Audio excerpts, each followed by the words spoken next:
Hey y'all, I came out to the garden today. We finally have a sunny, beautiful day. And so I came out here because I wanted to get my raised beds filled up. We built them last weekend before last. And they've just been sitting because all we've had is rain and cold. And so today I came out to try to fill them, but I wanted to talk a little bit about them because I've been asked a couple of times about what I've been growing in. And I talked about how this year I was going to do more raised beds.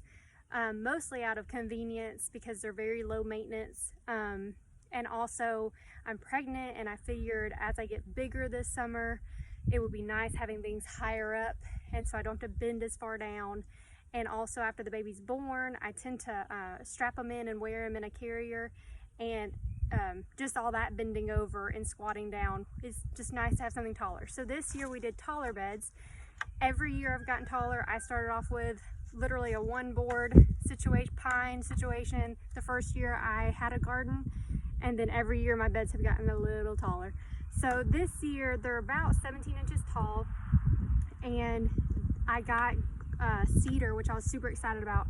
Cedar is rot resistant and should be more lasting than pine. They're also not treated, so if that's something that you're concerned about, it's not treated wood, but it should be rot resistant and last a little longer.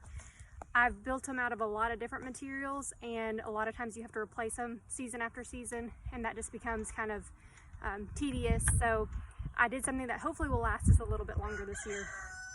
So this is cedar, and I bought these at Home Depot, and they were about a little under $4 a board. So they were cedar fence pickets, and so they're not very thick, but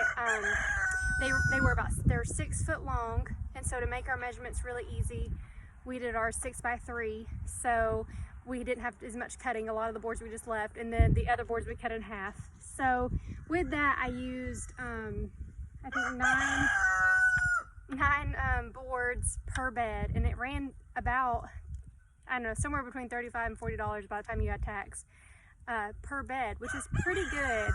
I've looked at cedar beds online of like ordering where they ship you all the pieces to the bed and you put them together, and that's usually $130 a bed. So I was feeling like under $50 was awesome for as tall as they are. So and like I said, you wouldn't even have to do that. You could literally do one board high in this cedar wood, and you're looking at a super cheap, you know, $10 situation, $10-$50.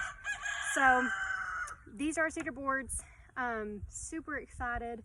Like I said, under $50, under $40.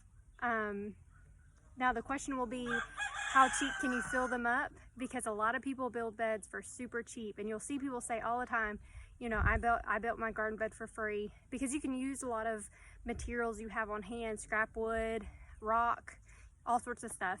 But the question will be, how much does it cost to fill it?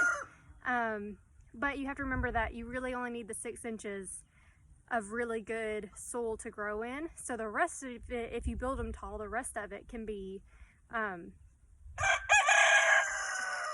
hear you, I hear you. The rest of it can be, I'm gonna use leaves and wood chips and cardboard and all sorts of different materials that'll decompose at the bottom and will turn into good soil eventually. But the top will just be my main growing space. So that's how we're gonna do it this year. Like I said, cedar. I'm super excited. Hopefully they'll last. And these were, like I said, fence pickets, so you have to look for that specifically when you go to Home Depot. And they were like just a hand, you know, they weren't even that much more expensive than the pine pickets. So they were really cheap. They were dog-eared at the end, so like a fence picket that has a little decorative detail, and so we just cut that part off, and yeah, kept them 6 foot. So I'll do a little pan around them. They're beautiful. Super excited. Hopefully we'll have them filled up. Probably not all of them today, but I'm going to do the best I can to do it. I did do, how many do we have? We got 6 so far. So I did 6 of the tall ones. I might do one board high on the other side of the garden and just do like a really long, you know, garden bed that way. But yeah, these are my tall ones. I'm super excited. I feel like I made it. I have been looking at people's tall garden beds for years and just being like so in love with the way, even just the way it looks. It's just a beautiful, it makes such a big statement when all of your plants are growing so high up. So I'm really excited to get to have them this year. So, and I wouldn't have if I hadn't have found these cedar pickets and that they were so cheap. So anyways, y'all get outside today. It's beautiful. If it's beautiful where you are, go get your hands in the dirt and have a great day.